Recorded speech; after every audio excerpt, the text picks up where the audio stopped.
ಹೇಗಿದ್ದೀರಾ? ಎಲ್ಲರೂ ಚೆನ್ನಾಗಿದ್ದೀರಾ ಅಂತ ಭಾವಿಸ್ತೀನಿ. ನಾನು ನಿಮ್ಮ ಸೌಮ್ಯ ಅಶೋಕ್.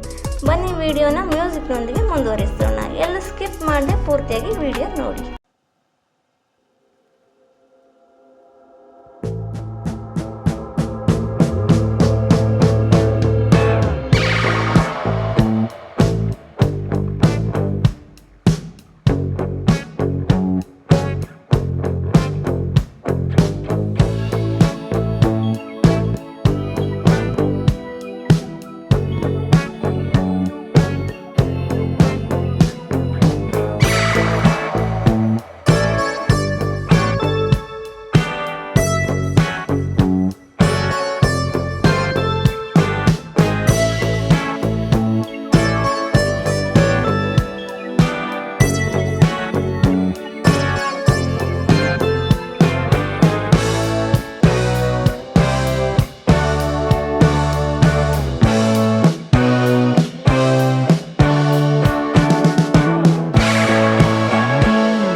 ನೋಡಿ ಸಪೋರ್ಟ್ ಮಾಡಿ. ಇಷ್ಟ ಆದರೆ ಲೈಕ್ ಮಾಡಿ, ಕಮೆಂಟ್ ಮಾಡಿ, ಶೇರ್ ಮಾಡಿ, ಸಬ್ಸ್ಕ್ರೈಬ್ ಮಾಡಿ, ಬೆಲ್ ಐಕಾನ್ ಪ್ರೆಸ್ ಮಾಡಿ, ಆಲ್ ಅಂತ ಕೊಡಿ. ನಾನು ಹಾಕೋ ವಿಡಿಯೋಸ್ ನೋಟಿಫಿಕೇಶನ್ ನಿಮಗೆ ಮೊದಲೇ ಬರುತ್ತದೆ. Thank you.